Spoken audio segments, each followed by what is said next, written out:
Good day to you all.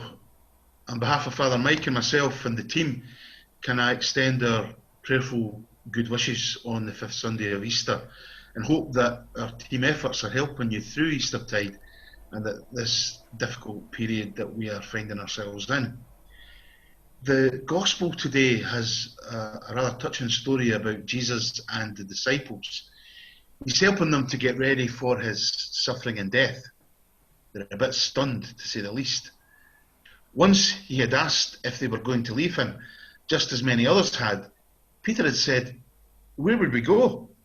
You have the words of eternal life." Now the situation's reversed. He's talking about leaving them.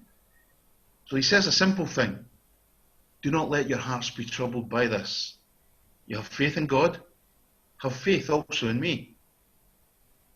The straightforward meaning of this directive is you know how to trust. You do it with God, so use some of that kind of trust with me.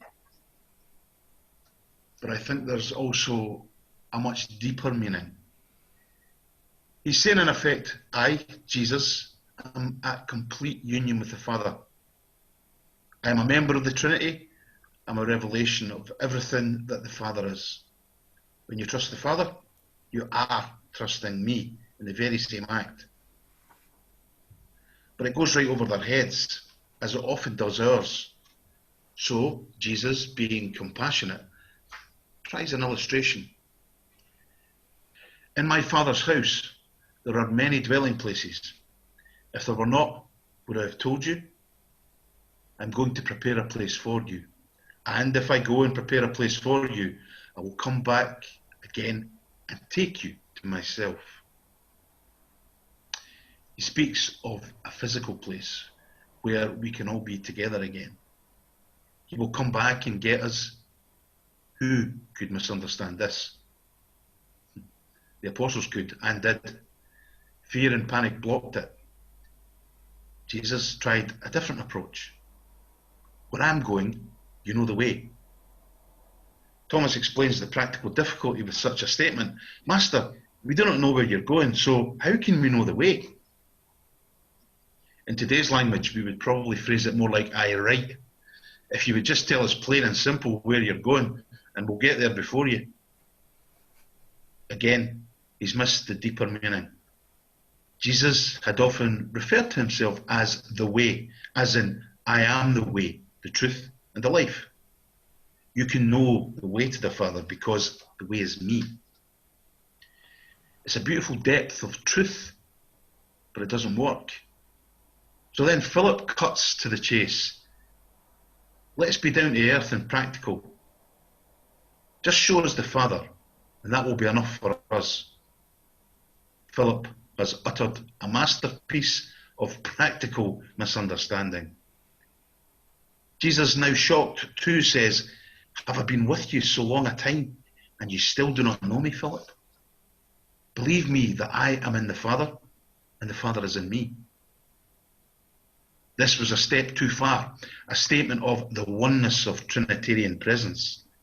God's love has taken human form and lived amongst us. It can never leave us, not really. Not even to go to some faraway, spacious house. God is in Jesus, and Jesus is in the world, and he sends the Spirit to show us the way.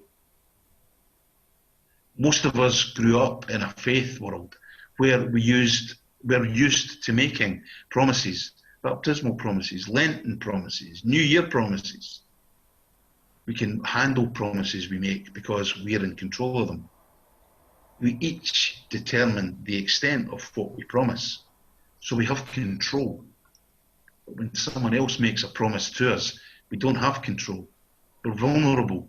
We have to trust that they will come good.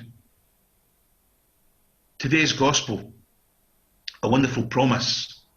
He's going to prepare a place for us.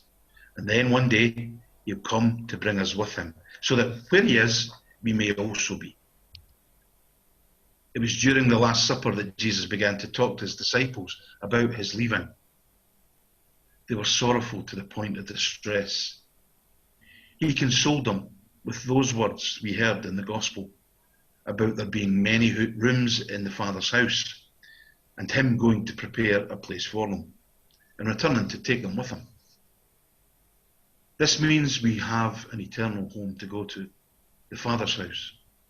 God is waiting on us coming home. But to see him fully, we need to die. We really need to believe that dying is in fact going home. And how good is that?